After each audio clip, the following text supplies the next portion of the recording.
7 cheap or heavily discounted car brands losing ground in America. Avoid them carefully in 2026. The American car market is extremely brutal right now, honestly. New vehicles are expensive, financing is painful, insurance costs keep climbing, and buyers are no longer willing to gamble on a brand just because the monthly payment looks attractive. A cheap car can seem like a smart move on the day you sign. But 4 years later, when you need parts, service, warranty support, or a decent resale value, that same cheap car can become a trap. There is one more problem: perception spreads fast. Once a brand gets tagged as risky, outdated, or desperate for discounts, shoppers repeat that story online. Dealers feel it at trade-in time, and the used market punishes owners long before the car itself actually fails. That is why brand strength matters. Not just horsepower, not just the screen, not just the discount on the windshield. A weak brand can make even a decent car risky because the used market remembers everything. It remembers discontinued models. It remembers poor resale. It remembers thin dealer networks. It remembers when a company had to discount its way into your driveway. And that is where many Americans get trapped. They compare the discount, not the ownership story. A brand can offer thousands off, a low advertised lease, or a dealer lot full of inventory. But none of that helps if the vehicle becomes hard to sell later. In a market where buyers already feel squeezed by loan rates and insurance quotes, the cheapest payment can become the most expensive mistake. That is why the cheapest brand is not always the best value. This does not mean every brand on this list is going bankrupt tomorrow. That would be too simple. It means these are brands I would approach very carefully in 2026, especially if the deal looks too good to be true. In 7th place, Fiat. Fiat is the easiest brand to understand and the hardest brand to recommend in America. It sells charm, personality, small car style, and European attitude. The problem is that American buyers have been rejecting that formula for years. Fiat's comeback peaked long ago. The little 500 was cute, but America moved toward crossovers, trucks, and bigger family vehicles. Now Fiat is trying again with the electric 500e and the ultra-tiny Topolino, a vehicle priced around $13,995 before destination. That sounds cheap until you realize what it is. The Topolino is not a normal American car. It is more like a stylish, low-speed neighborhood vehicle with very limited range and speed.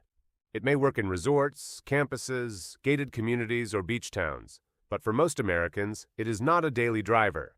That is the Fiat problem. The products are interesting, but the audience is tiny. If you buy one because it is discounted, ask yourself who will want it used when you are done. In 6th place, Chrysler. Chrysler is one of America's great historic names, and that makes its current situation even stranger. The brand is not gone, but it feels almost invisible. In model year 2026, Chrysler's production lineup is essentially built around minivans, Pacifica, and Voyager. Now, the Pacifica is not a bad vehicle. In fact, it remains one of the most useful family vehicles on sale. The plug-in hybrid version has real appeal for families who can charge at home. But a brand cannot live on one idea forever. The problem is perception. If a buyer walks into a Chrysler store, there is no sedan, no crossover, no affordable small car, no broad lineup.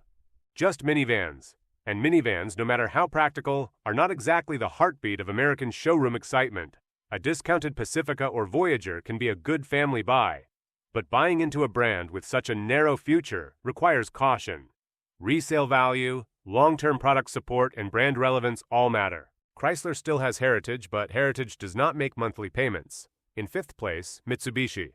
Mitsubishi is a brand that refuses to die in America, and there is something admirable about that. The Outlander has improved. The Outlander PHEV gives buyers a plug-in option. The brand still offers strong warranty coverage, and some shoppers appreciate the value. But Mitsubishi's affordable car identity took a serious hit when the Mirage was discontinued.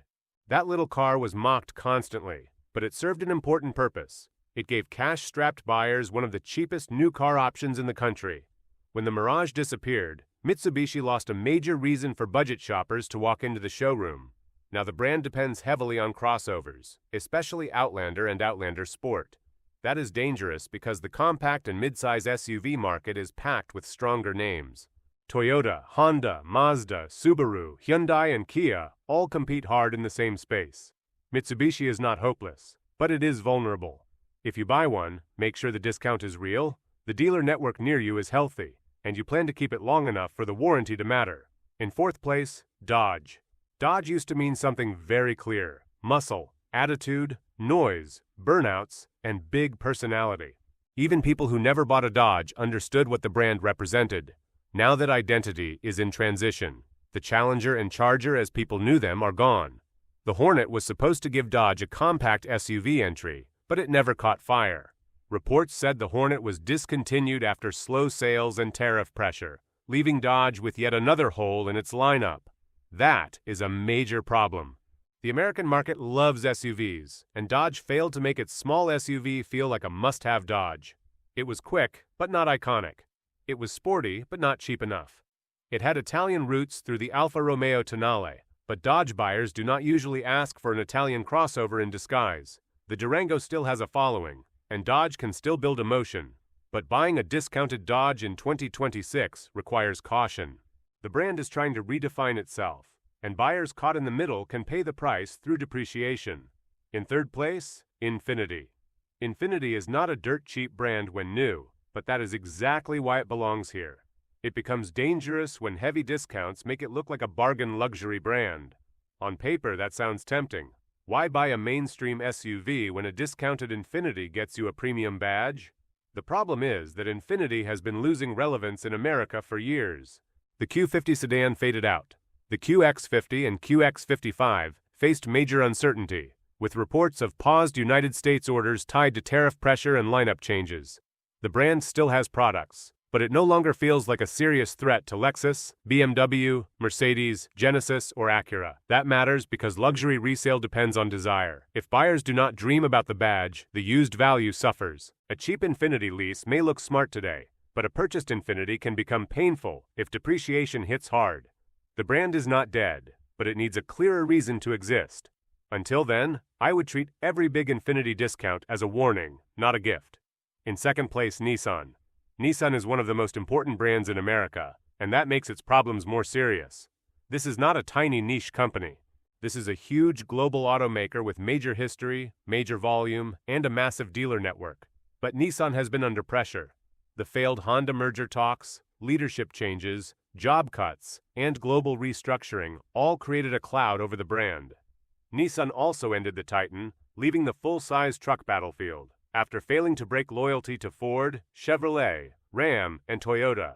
The Versa, long one of America's cheapest new cars, also reached the end of the road after the 2025 model year. That matters because Nissan has relied heavily on value shoppers. Sentra, Versa, Rogue, Kicks, and Altima all made sense when the price was right. But when a brand becomes known for discounts, rental fleets, and weaker resale, it can be hard to climb back. Nissan still builds vehicles worth considering. The Rogue sells well, the Frontier has fans, and the Z has character. But as a brand investment, Nissan needs careful shopping. Do not just buy because the payment is lower than Toyota or Honda. Ask what the car will be worth when you sell it. And in first place, Tesla.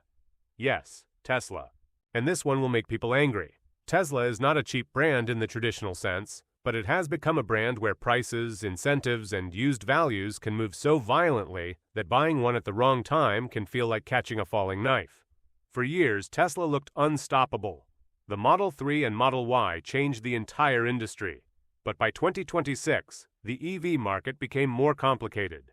Incentives shifted, competition improved, used Tesla prices softened. Some buyers became frustrated with depreciation, insurance costs, repair waits, build quality concerns, and the lack of a traditional dealer experience. Tesla still sells huge numbers. It still has the strongest charging ecosystem. It still has technology that many rivals chase. But the danger is different: confidence. When a brand cuts prices, changes incentives, and depends heavily on software promises, owners can feel exposed. A discounted Tesla can be a brilliant buy if you understand charging, insurance, depreciation, and service. But if you are buying only because the monthly payment suddenly looks cheaper than before, be careful. The brand is no longer a guaranteed one-way ticket to strong resale and effortless ownership. Across all 7 brands, the lesson is the same. A cheap deal is not always a smart deal. Fiat has charm, but almost no mainstream American audience. Chrysler has history, but almost no lineup. Mitsubishi has warranty value, but a fragile identity after the Mirage. Dodge has attitude, but a lineup in transition. Infiniti has luxury badges, but fading desire. Nissan has scale, but serious restructuring pressure. Tesla has technology, but wild price swings and a more skeptical market. None of these brands should be rejected automatically, but none of them should be bought blindly either. Check resale value. Check dealer support. Check insurance. Check parts availability. Check whether the model is being discontinued. And above all, ask one brutal question before signing. When I am done with this car, will anyone still want it? Because the worst cheap brand is not the one that costs less today. It is the one that costs you more tomorrow. Which of these brands would you be most afraid to buy in America?